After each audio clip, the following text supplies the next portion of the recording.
I, too, want to wish Jason good luck. If they're successful, I'm going to have to find some new jokes about the Vikings. Can I do it this one? Okay, I won't. Yeah, all right. In respect. Look, after hearing the good news in recent weeks, there's one thing that is undeniable, and that is that tax reform is boosting America's economic confidence. Company after company has been announcing that we are having increased bonuses, increased wages, renewed investment in America, all because of tax reform. I was at my son's basketball game on Sunday, and a UAW worker from the Chrysler plant in Belvedere came up to me and said, "This is going to get me $4,000 in my paycheck." I thought this was only for the rich. I guess that's me now. I mean, this is working. It's just the beginning. At the heart of this law is really a lower tax burden for American families who are going to start seeing this relief very, very soon. Last week, the Treasury Department announced that it has adjusted the amount the IRS takes out of people's paychecks to account for this new law. It's estimated that 90% of wage earners in America will experience an increase in their take-home pay starting as soon as February. Let me just say that one more time. 90% of Americans' workers will see increased take-home pay as a result of the tax law starting in February. This is incredible. The typical family of four earning the median income of $73,000 will see a tax cut of $2,059. That's more money to pay down the mortgage, save for a rainy day fund, or take your kids, your family on vacation. This is real relief to real Americans, especially more than half of whom claim and say that and show that they're living paycheck to paycheck.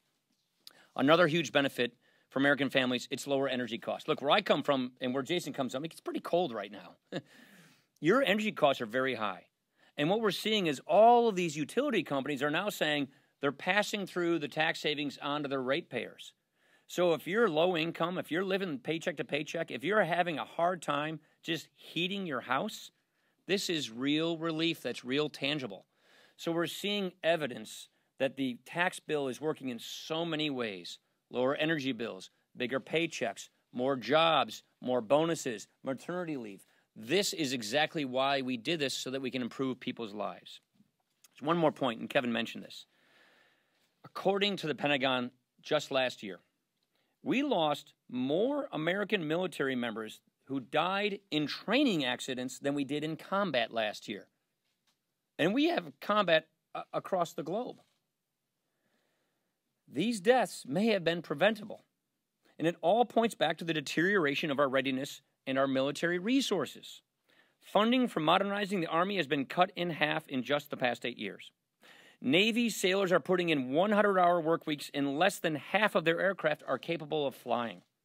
The number of fatal accidents or those resulting in the loss of aircraft for the Marines has doubled over the last decade. We have to reverse this trend. We have to stop putting these lives at risk, and we have to fix our national security. And that's why it's baffling to me that Democrats would be willing to block funding for our military over unrelated issues. I used to think that the Democrats thought the S-chip bill was bipartisan, that children's health insurance is a bipartisan bill. This was written by Republicans and Democrats. We've passed this extension twice this year. We're going to be bringing it to the floor again this week because real deadlines are occurring this Friday. And the real deadlines that occur this Friday are our men and women in uniform and children's health insurance in many states that will run out of money. And so that is why it's unconscionable to me that they would block funding for our military or cut off funding for these states that really will lose their funding for CHIP by playing these political games and tying them to unrelated issues. Questions? Could you just give us a general timeline for how you see the immigration debate playing out? Obviously, it won't be done this week before the spending deadline, but do you see March as the deadline, or is that now longer? I think that's the deadline we're all operating on the March, was it March 5th, I think? But look, these are talks that are occurring in earnest. We want to fix DACA. We want to fix DACA in a balanced way so that we don't have the same problem down the road. That's just pure common sense. That means a DACA solution that involves the security measures that make sure that we don't have another DACA problem down the road. That's purely common sense. The majority of Americans see it that way. And so it's perfectly reasonable that we address this in a more comprehensive way. Now, what Kevin just described to you is the fact that our leaders are meeting to discuss these things.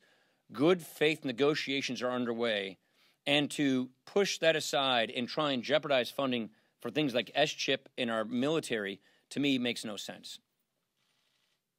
Robert Perry, you never, ever ask a question at these things. Do you not have one? I always look for you. All right. Imagine. Mr. Speaker, yesterday, Steve Bannon angered both Republicans and Democrats alike on the House Intelligence Committee after the White House invoked executive privilege, said that he should not answer questions during the transition and his time at the White House. Is it appropriate, in your view, for the White House to invoke executive privilege and deny Steve Bannon? I'm not familiar with exactly what happened yesterday. I've been a little busy with some other tasks, but there has always been a tension on executive privilege between the legislative branch and the executive branch. This goes back to every administration. Obama exercised executive privilege. Bush did. Clinton did. That is a typical tension that you're going to have between the two branches of government. I don't know the specs on that. I don't know the specs. I don't know the specifics on it. I really just don't. Casey. Do you have enough Republican votes to keep the government open this week? And can you look at a dreamer in the eye and promise them that you will put a standalone bill to help them, regardless of what else is included, on the floor of the House? Look, we've been very clear. We want to see a DACA solution. But a DACA solution has got to be a balanced solution. A DACA solution has to be a solution that also not just treats the symptom, which DACA is, but the root cause of the problem in the first place. I feel that it makes no sense for Democrats to try and bring us to a shutdown, to try and cut off CHIP funding for the states that are running out of money, like Minnesota and Washington and Kentucky and other states. So I think cool heads hopefully will prevail on this thing. Andy. We haven't even whipped it yet. Andy. Do you agree with Scott Walker that last night's results in this special election in Wisconsin were a wake-up call for Republicans? And is it evidence that a potential wave election is coming in November? Well, I know Sheila Harsdorf very, very well. I know this district fairly well. It's not my district. It's over in western Wisconsin. But typically we've held this seat, and we lost this seat last night. So, yeah, I think we should pay attention to it. Last question. Yeah. Last month, leadership said that you just needed a few more weeks to negotiate a caps deal and a DACA deal. Are you confident that all you need this time is 4 more weeks? I think the caps deal is very, very close, and I think the Democrats are holding out on the caps deal because, of these DACA negotiations. But I think the fact that we're in earnest in negotiating in good faith with our 4 leaders on DACA speaks to the fact that we want to see a solution, that we want to get this thing fixed. I mean, it's got to be a balanced bill. It's got to be, we will not bring up a DACA bill that the president doesn't support. What point would it be to bring a bill through here that we won't have signed into law by the president? So this has to be balanced. This isn't a one-way street. This has got to be balanced. It's got to be bipartisan, and the president has to support this for this to occur. And the president is being completely rational in that you want to fix DACA, but you also want to address the root cause problems so that we don't have a DACA problem in the future. I also think that the caps deal is in our interest. I think that it should be done and can be done. But for people to hold up funding for our military over these unrelated issues and for deadlines that don't even exist this Friday, that makes no sense to me. The federal government has many responsibilities, but its first, foremost, primary responsibility is to provide for the common defense.